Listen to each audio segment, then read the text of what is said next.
প্রথমেই বললো যে আপনার নামে একটা ব্যাংক অ্যাকাউন্ট আছে নিউ সাউথ দিল্লিতে, ব্যাংকের নাম হচ্ছে ব্যাংক অফ বরোদা। আমি সঙ্গে সঙ্গে প্রোটেস্ট করে বললাম আমার ওই নামে কোনো ব্যাংকের সঙ্গে অ্যাকাউন্ট নেই, তাছাড়া আমি দিল্লিতে কখনো যাইনি।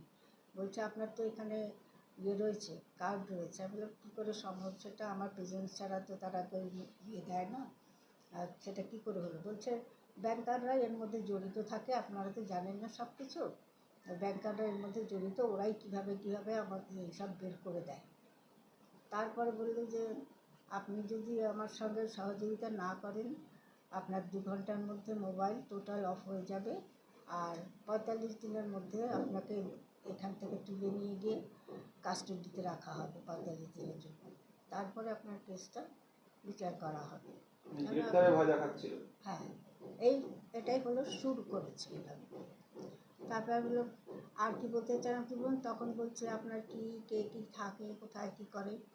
আমি তখনও বুঝতে পারিনি আমি। আর এমনভাবে আমার সঙ্গে কথাগুলো বললো যে কনভিন্স করতে পারছি না আমি নিজেকে, অথচ আমি কিন্তু জানি সাইবার ক্রাইমগুলো এভাবে হয়। আমার তখনও মাথাটা ঢোকেনি যে এটা আমি সেই ফ্রড কেসের মধ্যেই পড়ে গেছি। যখন রিয়েলাইজ করেছি তখন আর কোনো ফিরে আসার উপায় নেই আমার। অলরেডি আমি তখন টাকা পয়সা দিয়ে দিয়েছি। ওই 2 লাখ টাকা দেওয়ার পরে আমি তারপর যখন আবার আমাকে কন্ট্যাক্ট করেছে আরও টাকা দেওয়ার জন্যে, তখনই আমি রিয়েলাইজ করলাম যে এটা এই ব্যাপার।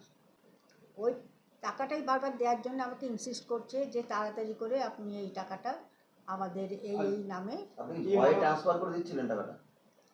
হ্যাঁ, তাছাড়া আমি সত্যি কথা বলতে আমি এখানে একা থাকি তো, আমার এখানে কেউ নেই, আমি একদম একা থাকি বলে একটু কিছু এদিক থেকে ওদিক হলে আমি সত্যি ভয় পাই। গোবরডাঙ্গা থানার পুলিশ প্রশাসন পাশে দাঁড়িয়েছে বলেই কি মনে হচ্ছে যে আপনার টাকাটা বেঁচে গেল? হ্যাঁ, নিশ্চয়ই। কি বলবেন প্রশাসনের উদ্দেশ্যে, কি বলবেন? তার সঙ্গে আমার এক ছাত্র, সে ব্যাংকেই চাকরি করে, ও আমাকে এতটা সহযোগিতা না করলে আমি এটার থেকে বেরোতে পারতাম। প্রশাসনের উদ্দেশ্যে কি বলবেন? পুলিশ প্রশাসন খুবই ভালো, একদম সঙ্গে সঙ্গে খুব ভালো কাজ করেছে, খুব ভালো রেসপন্স।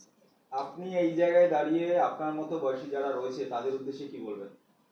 প্রত্যেকেই বলবো যে প্রথমেই যখন এরকম ধরনের কল আসবে থানার সঙ্গে যোগাযোগ করতে।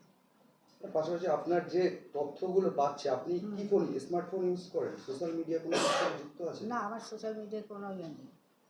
স্মার্টফোন ইউজ করেন নাকি? হ্যাঁ, স্মার্টফোন। আর এই যে সময় মতো পুলিশ যদি ব্যাংকে না পৌঁছাতো তাহলে আরও কিছু টাকা চলে যেত আপনার। আমার টোটাল টাকাই চলে যেত।